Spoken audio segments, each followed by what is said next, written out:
ಬದುಕಿದ ಭದ್ರ ಪುನಾದಿಗೆ ಬೇಕು ವಿದ್ಯೆ, ಮನುಷ್ಯನಾಗಿ ಬಾಳಬೇಕು ಅಂತಾದ್ರೆ ಕಲಿಯಬೇಕು ವಿದ್ಯೆ, ಸನಾತನ ಸಂಸ್ಕೃತಿಯ ಎತ್ತಿ ಹಿಡಿಯಬೇಕು ಅಂತಾದ್ರೆ ಕಲಿಯಬೇಕು ವಿದ್ಯೆ.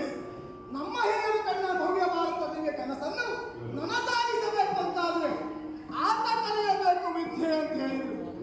ವಿದ್ಯಾ ವಿಹೀನನಾದವನ ಬದುಕೆನ್ನುವುದು ಪಶುವಿಗಿಂತಲೂ ಸಮಾನ ಅಂತ ತಾತ್ಯರು ಹೋಲಿಸಿದ್ರು. ಸತ್ಯ ಅಲ್ಲವೇ? ವಿದ್ವತ್ತಿದ್ದವ ಪ್ರಪಂಚದಲ್ಲಿ ಎಲ್ಲ ಬೇಕಾದ ಸಾಧ್ಯವಾಗ್ತದಂತೆ ಸ್ವಾಮಿ. ಅಂತೆ ಅಜಪುರದ ಯುವರಾಜ ನಾನು.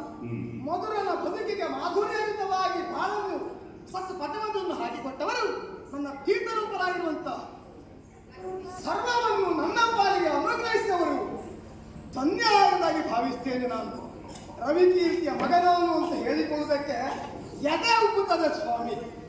ಮುಂಬರುವ ದಿನದಲ್ಲಿ ಅರಸೊತ್ತಿಗೆ ಹೆಗಲು ಕೊಡಬೇಕಾದಂತ ನಾನು ಸಕಲಾದ ವಿದ್ಯೆಯನ್ನು ಕಲಿತು ಪ್ರಬುದ್ಧನಾಗಿರಲೇಬೇಕಲ್ವೇ?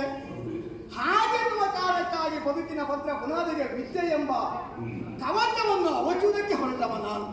ಶ್ರದ್ಧಾ ಭಕ್ತಿ ವಿನಯ ವಿಧೇಯತೆಯಿಂದ ಅಧ್ಯಯನ ಮಾಡಿದೆ. ತಾಯಿ ಸರಸ್ವತೀ ದೇವಿ ನನ್ನ ವಶವಾದಳು ಅಂತ ಹೇಳಿಕೊಳ್ಳೋದಕ್ಕೆ ಹೆಮ್ಮೆ ಉಂಟು.